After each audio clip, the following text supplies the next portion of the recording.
Doesn't seem to help.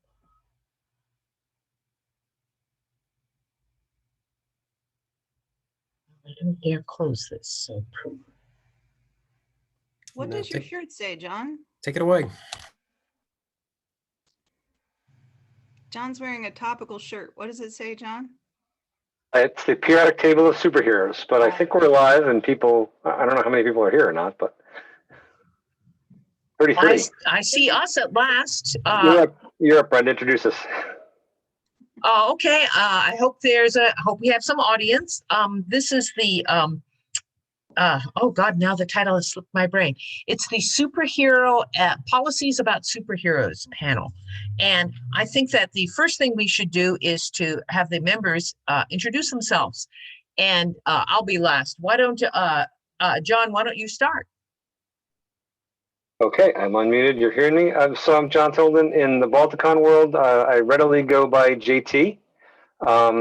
Let's see, been a comics fan for about 45 years, since I was old enough to start reading, largely DC Comics. You were asking about my t-shirt earlier, Ann, in there. It's the periodic table of superheroes DC version. I also do have a very Marvel. good. I also do have a Marvel version. And for my pay job, I work for the federal government, and I am pretty heavily involved in the day-to-day, in my day-to-day work with IT security policy. So if the questions go that way, I might have something to say about what our tech superheroes might have to do about IT stuff. So, but that's me. Okay. Ann? Hi, I'm Ann Gray. It's a good idea, John.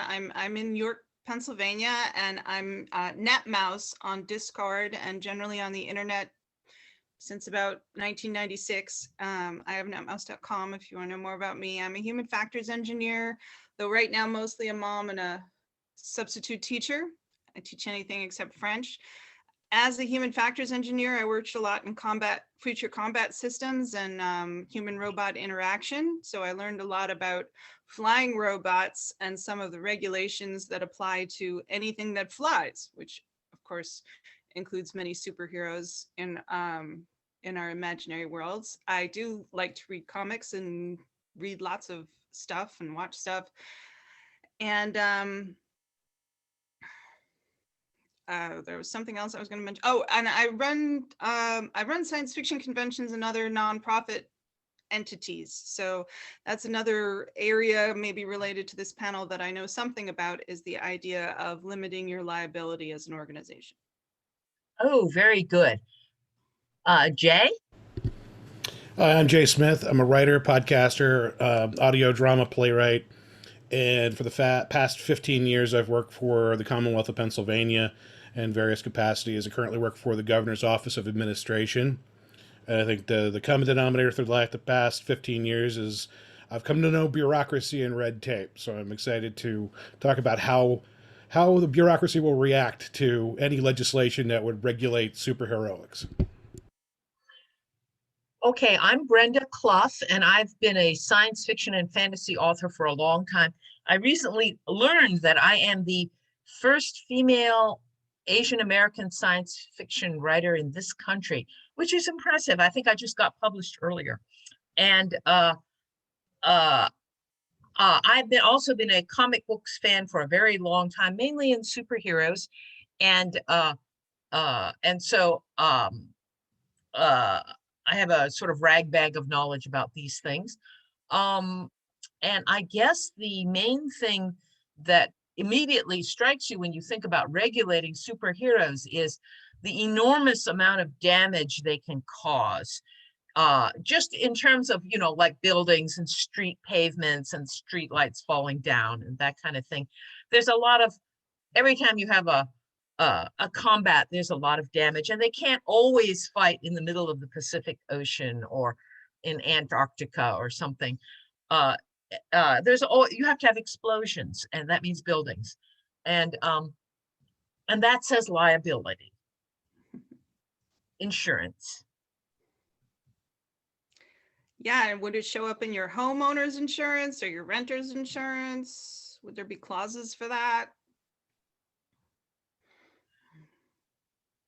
I would think that if you were going to live in Gotham City, that you would have a rider on your policy, that your mortgage lender would insist on you having a rider in your policy for your condo or your house, so that if Batman should accidentally fall through your balcony, then someone would cover the costs of your home repair. Yeah, they'd probably figure out a way to charge extra for that. So, and it's Well, interesting. it'd be like living in a flood zone or on the beach, right? You live in Gotham City, you've got to accommodate Batman, accidentally kicking all deck furniture off your deck and it lands in the street.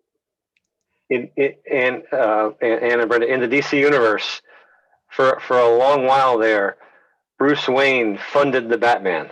So if there was something that a homeowner had a problem with, he had set up a fund that you could get restitution for and get help to recover. And I thought that was really interesting. It was in the last about 10 years or so. And I thought that was a really interesting way to bring in the real world, to say somebody finally did ask the question. So, but yeah, and again, I don't think that's there. And there also was there was one point where Batman franchised himself.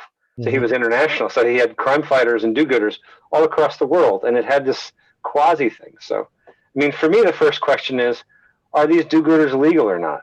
At one point, the Justice League had some kind of charter from the UN. I don't know if you guys know, did the Avengers ever have that? Yes. I don't think. Okay. So that's one way that you cover it, so that if they're quasi-legal, but when have they gone too far? That's like the biggest question. How far is too far? Well, before we got to civil war, before the Sokovia Accords, the government reached out to the Avengers and they provided them with a liaison, and the Avengers had to operate within a strict scope of limited aggression and violence and whatnot. That was back in the late 80s when I was reading it. And the federal government eventually created damage control then it was funded by various organizations, and Tony Stark and Wakanda threw in money and stuff. And basically it was like FEMA. There's a battle, it sent in its crew and fixed things. And the way they funded that was through private donations. And one of the things I don't think we ever really talked about outside of regulation was taxing superheroes. So if you want to work in New York City, you're going to have to show that you've paid in order to finance an insurance policy for the people that whose lives you're wiping out every month.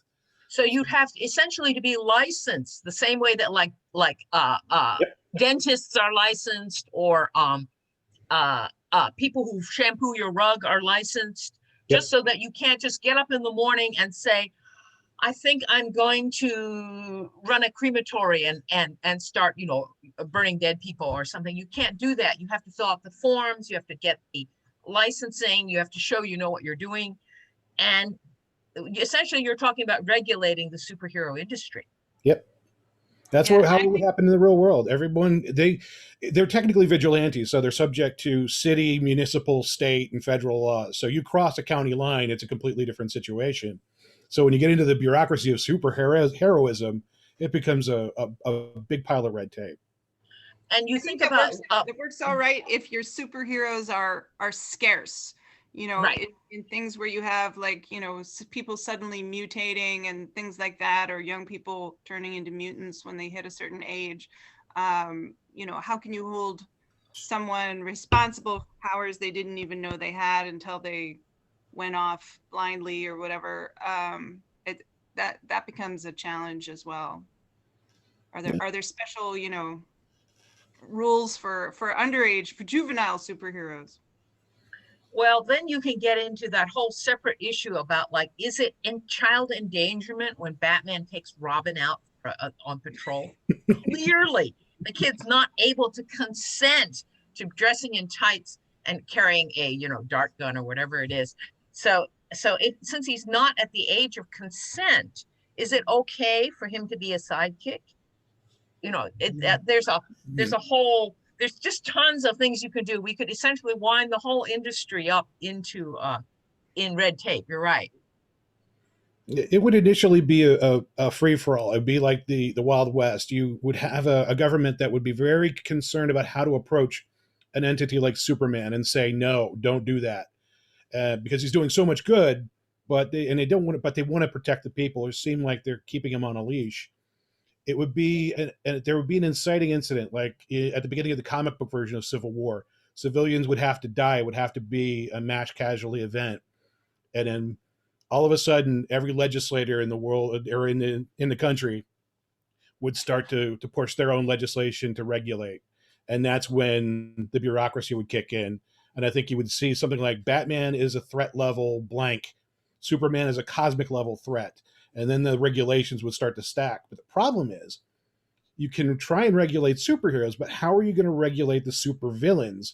How are you going to tax them and make it equitable? So that Well, clearly that's the role of the superheroes, is to catch them and force them to buy insurance. Either that, or you've got that whole idea of appropriate use of force. So it's okay to use force to stop the supervillain, but you can't, break all their limbs or physically, or actually kill them or something, unless it was that, world level threat. Brenda, if you're okay, I'm reading along with the Q&As, and there's one that I wanted to bring out because it goes within that. It was from John Carnes, if I'm not saying that right. Sorry, John. But if superheroes got licensed, would they also be certified like doctors and teachers and have to get continuing education credits for hero work? Oh, absolutely. Ooh, Clearly you must. Here's the thing I want to say just to answer in that. And the thing that really gets me is then I want to be on the commission that sets like the thing. So you save the world, you're good for the year, and you're certified. But like if you're just stopping muggings, it takes like 10 of them. Like I just wanted to make that point because I love John's question so much. So. Well, and in the current era, right? Like if I want to do something, even just as a volunteer with my student team, I as a parent have to get all this training on students and athletics, sports safety and stuff every single year, even though I'm also certified as a substitute teacher. So it can really stack up there. And you have to think also about like fast traveling heroes like the Flash. He must get certification essentially through every state that he passes through, right? And possibly if it gets down to the state or county level, this is a lot of red tape for poor old Flash. Well, and, we talked earlier about the United Nations, but of course, not all nations in the world are signatories to the United Nations. And so, and as I think about the rules for things that fly, for instance, like so many times you see like Superman or Supergirl or whoever just, flying lazily past a plane, and the pilots are like, what, wouldn't you think they would have to in some way, file a flight plan exactly. Or something. Okay, so that flight plan was actually, that was a question in there, interaction between superheroes and the FAA. So then like, how does that all work? That was from S. So we answered that one, S. Well, you can't really file a flight plan if you're chasing, Ultron or something like that. Clearly that's not happening. But our computer's good enough. Our computer's good enough that you say, I've got my Justice League trouble alert. And again, I'm going to go back to my DC type stuff. And it tracks me, and it's got my GPS. And then the flight controllers can track me and know that I'm up there. That's and really so can Lex Luthor, that. Of course, Lex Luthor would have hacked that long ago and immediately be able to target Superman. So this is a perilous place to go. And then the superheroes should be able to track into the networks that we already have. For instance, we have networks on our airplanes where they're constantly broadcasting to other airplanes where they are in the sky. So I'm very surprised that you don't see that, in Iron Man's heads up device or something like that, or like when there was a recent episode where the Falcon and Winter Soldier was facing an international border that was going to be a problem, and he kept having to ask how close he was to the border. Like, why should he have to ask that? He has incredible tech connected he has GPS. It should be okay. Like, whatever. Like, he should be able to just see the border in his heads-up display.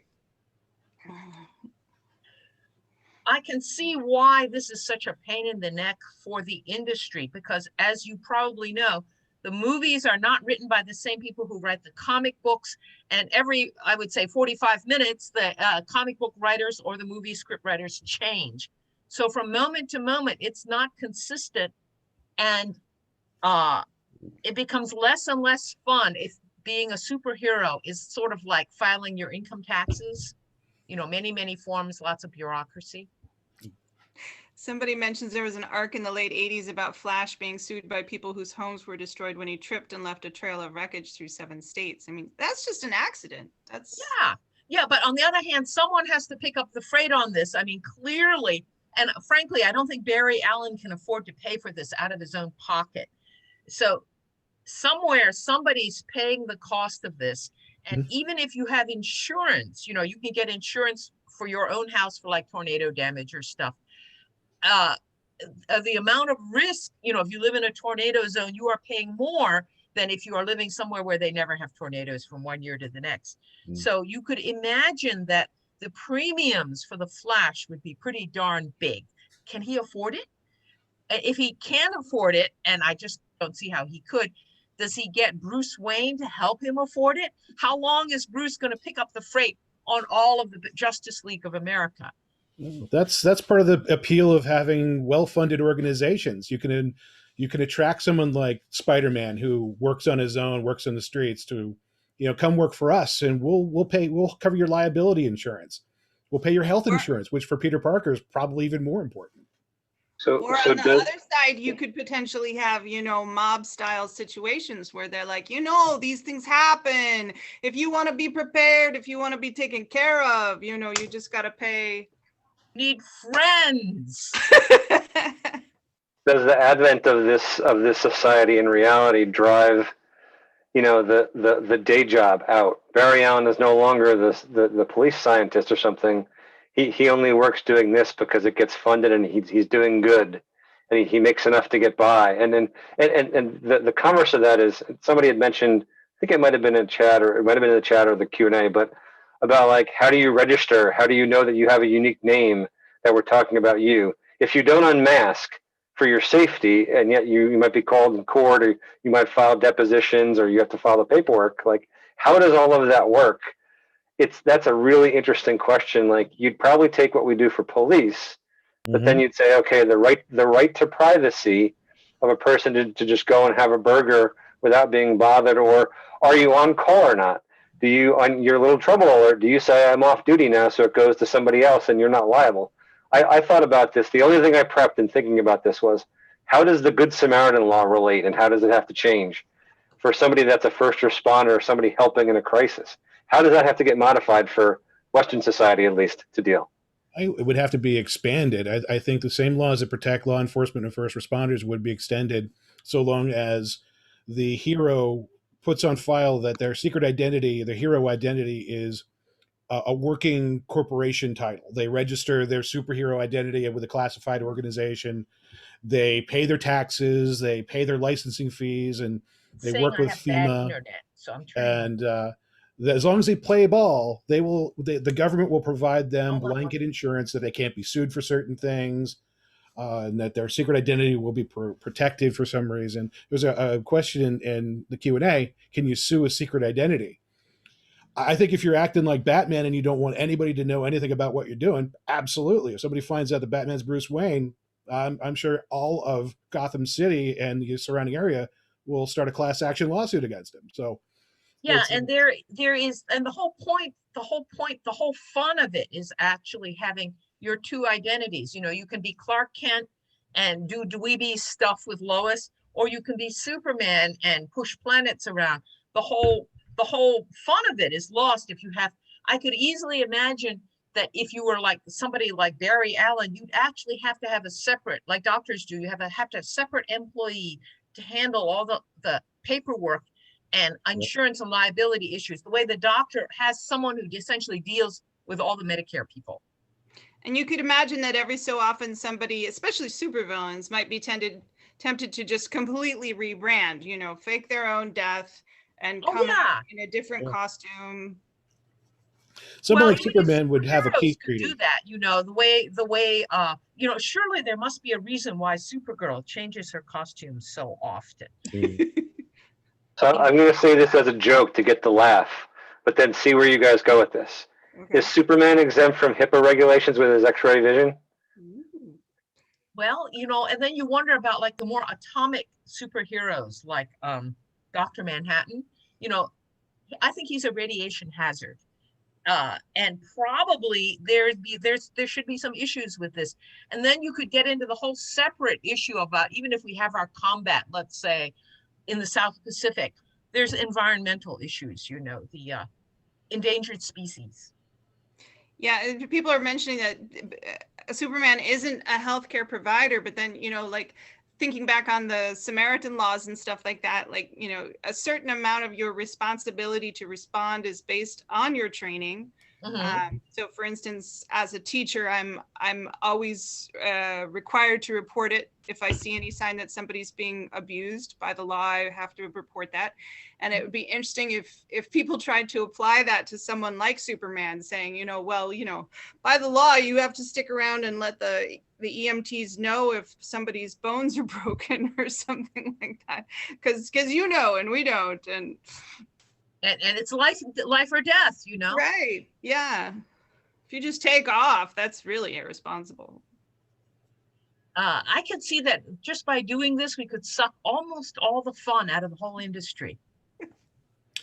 That's my day job. Paris has a good thing in the Q&A. If too much regulation, won't the superheroes go elsewhere? And so, okay, does that mean that we have Markovia, or Dr. Doom's was what, Latvia, Latavia or something? So yeah, so that's an interesting question. What if everybody goes to the, yeah, I'm sorry. So you know, wherever it is, the you know, so then you have this concentration of, you have this concentration then of supers protecting because it's just easier. Well, that's sort of like the way they say that high regulation is driving people out of California.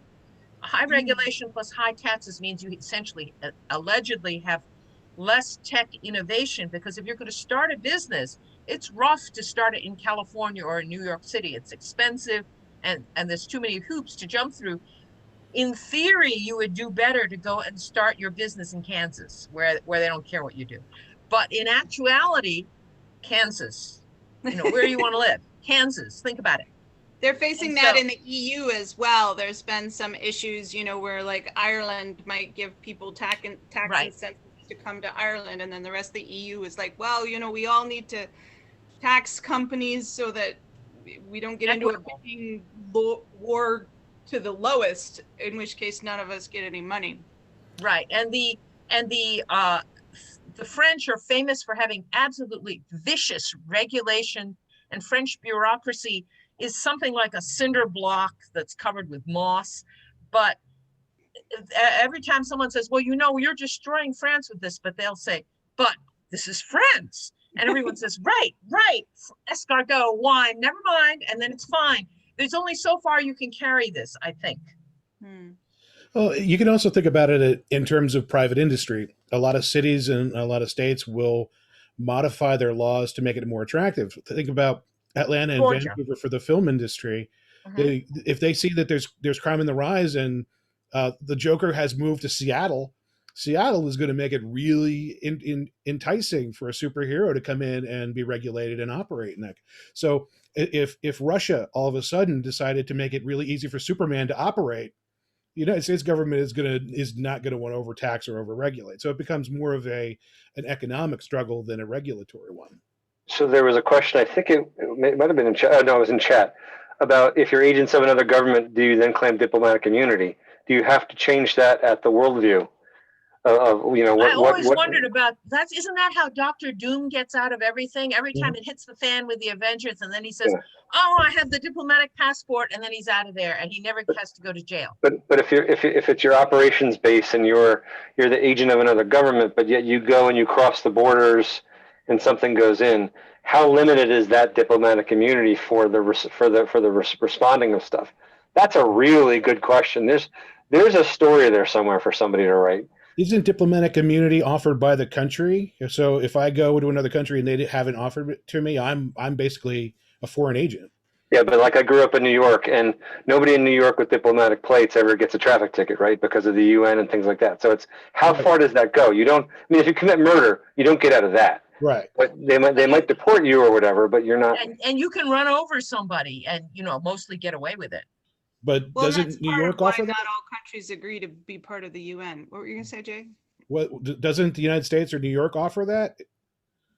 Well, there's an agreement within the UN, but you're right. If you're outlaw state like North Korea, you're not playing ball with that. And Yeah. so, you know, maybe they would then you could imagine that you actually what you'd really want to do if you really want to do this is you'd set up some kind of international like the law of the sea treaties, you know, there's just this whole separate little regulatory thing in it within the world government, the UN or whatever it is, to sort of handle this whole ball of wax. Right.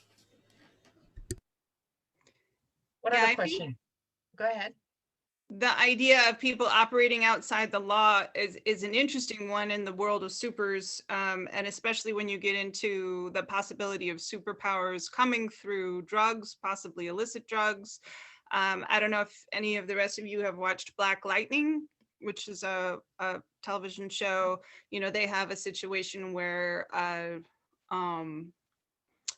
corporation is basically using pre-existing drug addicts as test cases, guinea pigs for a development that they're trying to do of developing a drug. And you see something similar in the movie, I can't remember if it's Power Project or Project Power, which was actually a really good film, I thought, where there's a pill that you can take that'll give you some kind of superpower for 5 minutes, which could be good or it could be bad. It might just like make your head explode or melt the whole city block that you're on, or it might be something useful. I don't know if people remember Our Man, the old superhero, but he had a pill that he would give him super strength for 1 hour, sort of like a amphetamine. And so he had a stash of them. He'd carry a stash of them. And when he needed the super strength, he'd pop the pill and suddenly he could do it for 1 hour. And then of course the trick is to sort of spin him out so that he would burn out fast. The other pill related superhero I can think of, I don't know if anyone remembers Underdog, the dog on the cartoon shows. Underdog was a drug powered canine superhero. Okay. Yeah, Popeye comes to mind as Oh, well. right. Yeah, you wonder about that. You really do. You know, is there FDA regulations for these drugs? Popeye, do plutonium pills and spinach count as drugs? I don't know if there's FDA regulations on Superman. I mean, on spinach. It could be argued that Popeye was a mutant because he can be powered by green vegetables. Yep. What else here on spinach? I was going to say there's a question in the chat about feeding off the diplomatic community. How do you handle citizenship for aliens? So, I mean, I think, you know, Superman not born here but raised here, Martian Manhunter wasn't. Well, how do you treat them? Now, the DC Comics I grew up on, I remember having one point where Superman was awarded a certificate that said that he was a citizen of like all nations or something. Yeah. So you know, but yeah, how would you do that? Who is issuing this certificate? Yeah, You know? at that point, I think it was you know, Earth One's concept of the UN actually, where everybody was actually involved and it was valid. But you know, one of those to Loki. I mean that. Yeah, or what happens to that one rogue state? You really think Kim Jong-un is going to play with this? Nah. But that bureaucracy, I mean, there's the whole idea of, you know, does that mean then that Superman gets an SSN? You know, and you know, like that whole kind of thing, it boggles what this would all really fall into. Well, once you start dealing with cosmic threats like Thanos, and you realize that you've got Wonder Woman who has her own national origin. Once the Earth realizes that there are far more powerful threats out there, that United Nations will be unified on at least who is our ally. We really want Superman to be our advocate, so we'll make him a citizen of the world so he can protect all of us, even North Korea. They won't be grateful, you know. No. Yeah, we talked a little bit about what happens when supers are young, but what happens when they get old, you know, and they start to get demented or whatever. I guess we saw that a little bit in the last X-Men movie with Wolverine and well, you know, that's the sort of thing where secret identity does you good. You know, if you have a civilian life, then you can just say, well, I'm going to take off the mask and put away my spandex, and I'm going to, collect welfare and, I don't know, scream at people on the internet. There you go. And that's a great question, because Professor Xavier wiping out all of those mutants because he has a degenerative disease. How does society react to that? When do you put down someone who's more of a danger to others than themselves? That's creepy. That's something to Well, think. and frankly, is that a power you want some one person to have? I'm sorry, Professor X, you're just not that stable. Mm. Yeah, at what point do you make that call, and who makes that call? Yeah, there's enough controversy about putting down your cat. Okay, how do you get to say, oh, all these mutants have to go? Mm-hmm. Yeah, that was a really difficult movie to watch. Was that Logan? I can't remember which one was. Yeah, slogan. Yeah. Yeah, that the superhero death panel. Yeah, that's a really hard concept. But wow, what a and people are saying in the chat there have been things that have sort of approached those. Actually, things I'm going to have to jot down because I'm not familiar with them. I got new stuff to read. Yay! But yeah, where do you go from this? It's it's all a question of, well, what are the boundaries you want to set for your universe? Quite frankly, I just want to watch the MCU and have a laugh, and have that. But yeah, if you want to go dark, this is where it goes, because then it's like, then how cynical do you? It's like this meter of, do you go cynical versus real world and say, well, this is how it would work as a thought experiment, and then who do you get to buy your comic? Well, there actually, we've discussed this before. There's actually, like, you were talking about the Marvel cleanup crew, and they're in Astro City, another separate universe. There's a whole organization that runs around fixing things after the cosmic combat, or the when somebody throws a steel beam through the skyscraper, all those good effects in the movies. There, somebody has the job of cleaning up after all of these things, and that's like sort of like a whole bureaucracy. You could imagine a whole federal system. Yeah, like in Men in Black, where they have a whole system to clean up after an incident and then make everybody forget about it. I always like their flashy things. Look here, look right here. I liked the discussion of the ethics of that as well. The little, like, aren't you going to give her a happy memory? Why do you have to give people all these sad memories? Your husband didn't leave, you left him, and you're better off.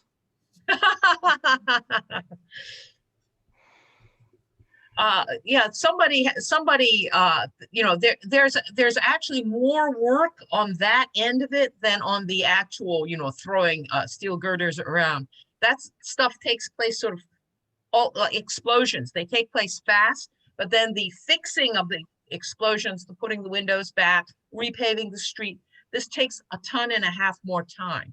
And so there's a whole imbalance of the one superhero kicking the city substructure around, and then the huge industry of, concrete personnel and roofers and the guy who does the drywall. There's a whole thing, a larger thing. Unless we developed more superheroes that could do that. I mean, could you imagine the drywall superhero who was just like, oh, we didn't put the electronics in, let's add some corridors over there. Oh, we've invented something new, let's just put in a whole channel. He would never go into superheroing. He could make too much money in home improvement. You understand how much money he could make? Yeah, why couldn't you have really practical superheroing like that? Do you realize what you could do if someone who could figure out like leaks in plumbing? Mr. Leak, that would be his superhero power. But oh my God, the money he could make. You know how much plumbers make doing this? I'm just thinking Mr. Plow, that I could throw a Simpsons reference in there and have the plowing superhero. But never mind. Somebody will laugh at that and chuckle. But I'm trying to remember the Weird Al video where he can fix anything. Which song? Yes, someone put Captain Fix It in the chat, so it's funny. Yeah, you can do that. So okay, semi serious thing, because it got me thinking, the chats. So do you have to have a class of? So you have to have a class of government that oversees all of these things we're saying. And they have to be pretty ethical, and they have to be held to their ethics. And do you think that then that becomes a premier position in society, that you're part of the Superhero Regulatory Commission, and that's paid appropriately and it's staffed appropriately? Because I got to tell you, I'm a federal employee right now, and I don't get a lot of respect, and I have to do a lot with what actually is pretty limited resources for what we actually do. So how does this happen in the real world? Do you think it gets there, or do you think it fails because of that? You think it's a cabinet level position, or is it one of those special appointees by the president? I'm one level below, like the people that actually have to do all these things and track the transponders and track the registrations and all that. Like, oh my God, that's as big as one of our cabinet level things in the U.S. to track across. For that. I mean, that's one way to solve it. That's one way to solve the job problem. And with all this stuff with the international stuff, I mean, this is a large portfolio to carry here. That's when it gets down to, it's going to be split between federal, state, municipal, city. There's going to be an office with bureaucrats that are monitoring it on the macro and micro level. You're going to have, right now in Pennsylvania, you have elevator inspectors, and their entire job is to make sure every elevator in Pennsylvania is safe by going to every elevator. And if you imagine how many elevators there are in the Commonwealth of Pennsylvania, imagine how many actual elevator inspectors there are.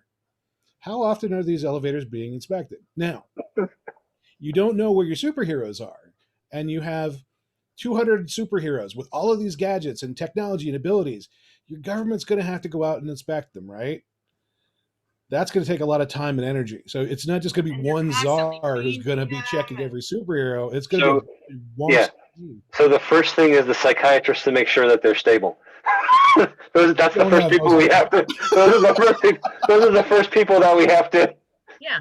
To find in the commission. Think of how many really, frankly, not especially stable heroes there are. Batman has real attitude issues, and he's not going to put up with this very well.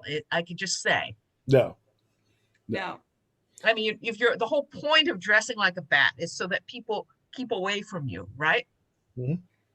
You're going to get the Star Chambers. You're going to get that secret cabal of high-level people who just make sure, they just assure everybody everything's under control, nothing to see here. And then you have to convince the people that, yep, they're not corrupt. They've got our best interests at heart. Until Magog blows up Kansas, and suddenly Kansas insurance premiums shoot through the roof for the surviving areas.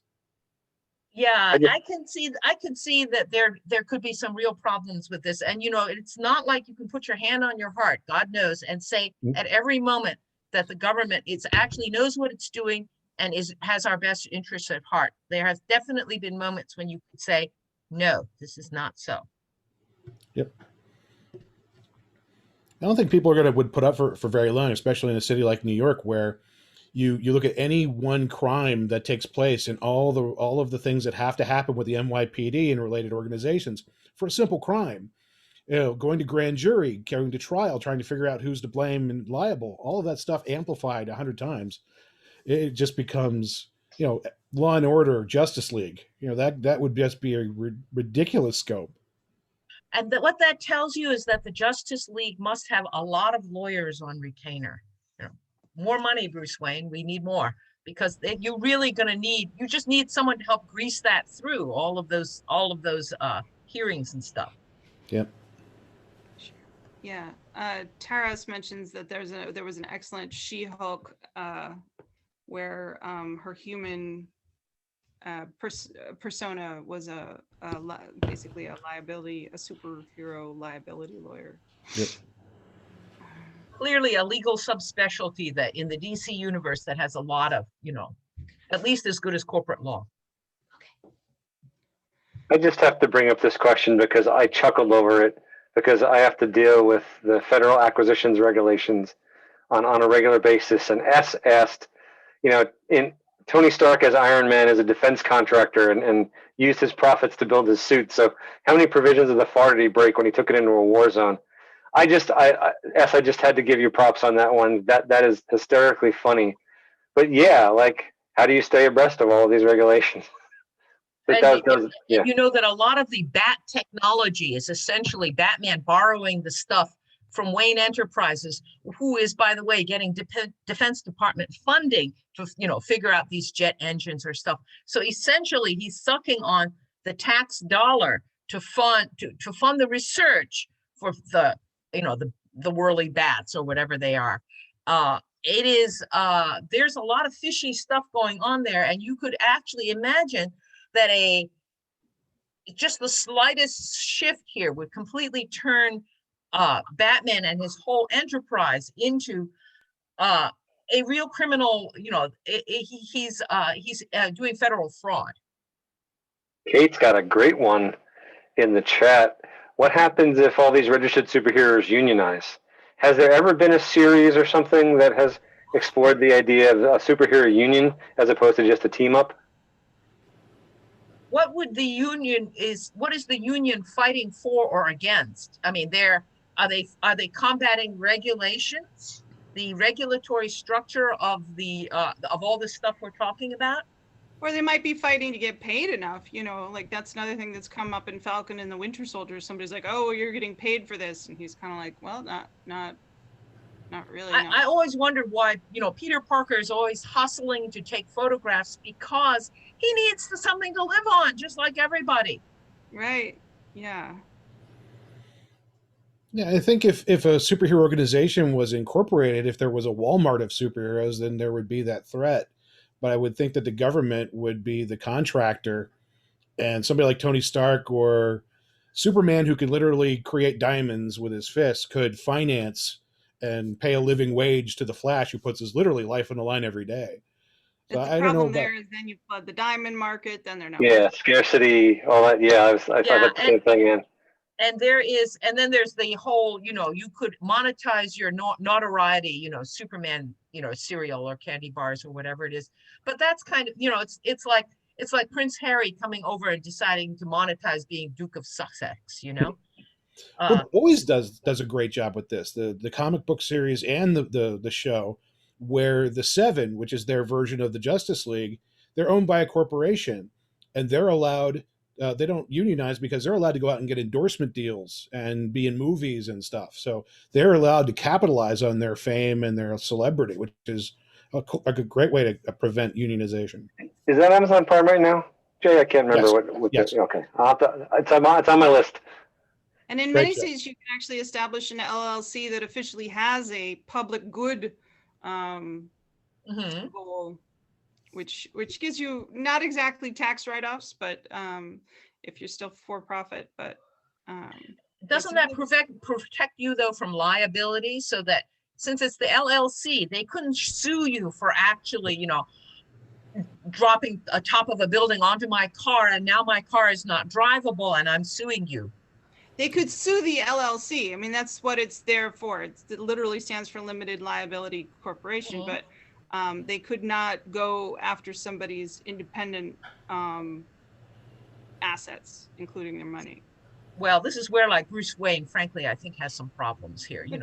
There's just there's a whole there's so many things we could do with the law of superheroes here that you remember occasionally the Supreme, they do trials for I think it's the DC Legal Association does a trial every year, and sometimes they're things like whether Shylock really was guilty, in Two Gentlemen of Verona. But the other discussion that I've heard of is that how liable is Batman for, the damage he causes? And they have actually had little trials about this as an educational thing to teach people about what law and jury trials are like. Our own Mike Ventrella, who's a lawyer, actually did this, and they run around and do this in elementary schools. They have the trial of Batman. Wow. What are his stats on whether he gets acquitted or convicted? It depends on the case that they argue, but essentially, they get Commissioner Gordon up to say, well, it was really helpful what Batman did. The Joker, the Joker gas, it was really bad. So it was worth it. And then the citizenry comes up and says, look at my car. he landed on the roof of my car and now there's 2 footprints in the roof of my car. Who is taking care of the body work? We litigate. And somebody brought up Hancock, which is a film with Will Smith playing someone with superpowers who is in a phase where he's really just an absolute jerk. And, like, that's another thing. What if they're not really a superhero or a supervillain? They're just some guy. They're just some guy who's, doesn't care if your train crashes into him and gets destroyed because he was there and he didn't bother to move, right? So here's maybe the follow-on. So we've gotten some system that works, and people are following it, and they're regulated, and they're doing their best. At what point did they say, "Screw it, I'm just going to take over"?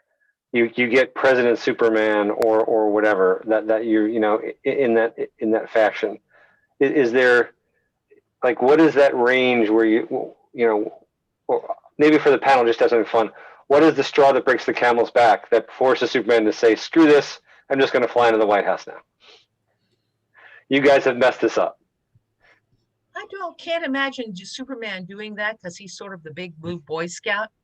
That's where the character of the superheroes come into play. Maybe you could get Tony Stark to do that. Yeah.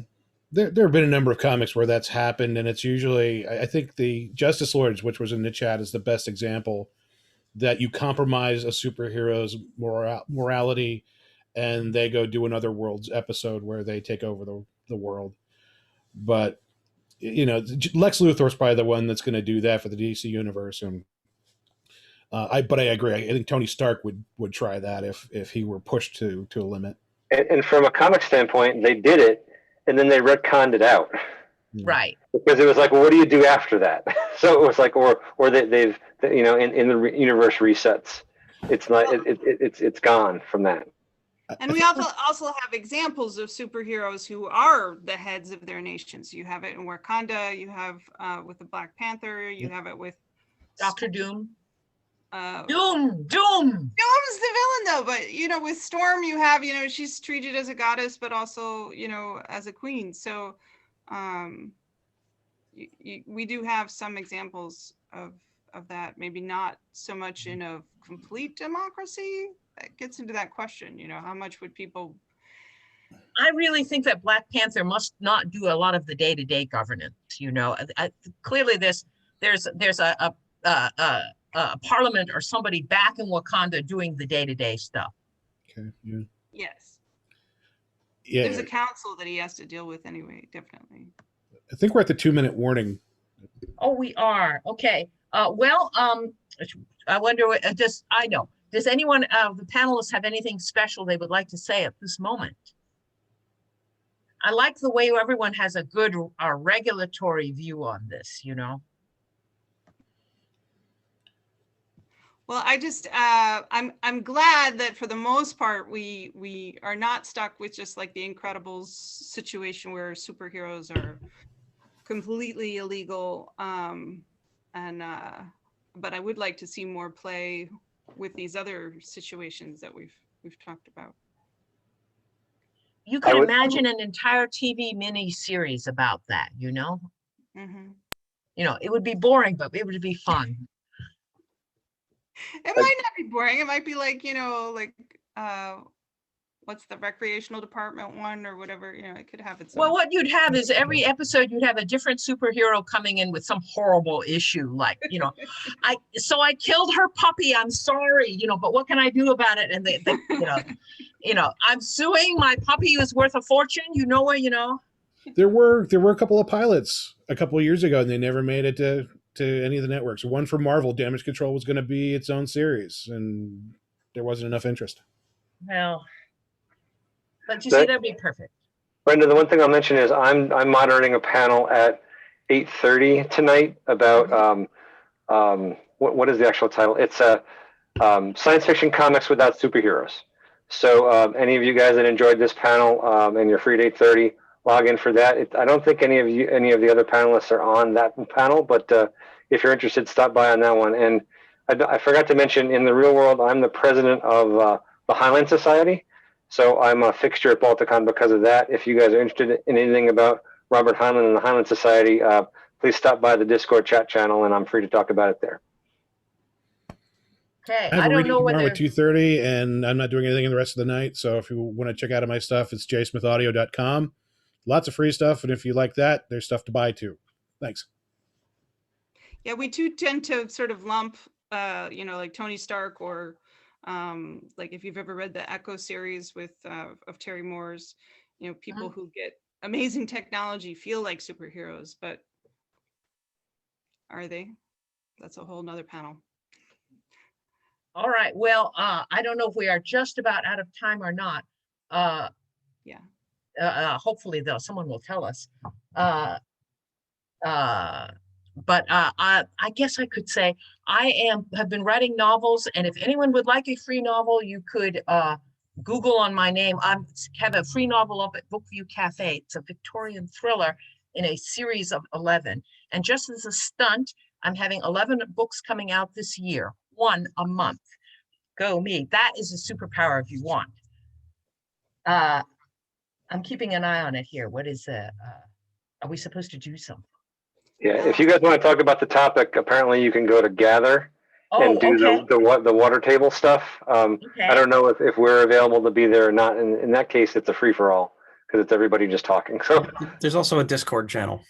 Oh, is there good. Discord channel for water table? Okay, thank you. Yep. Yeah, Um, we mapped all the room names. Yeah, I'll be over in Discord for a little bit.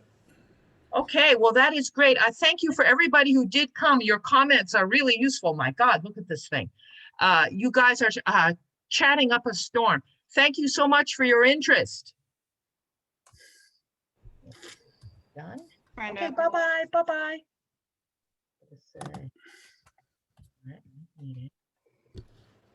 That was fun. Thanks, guys.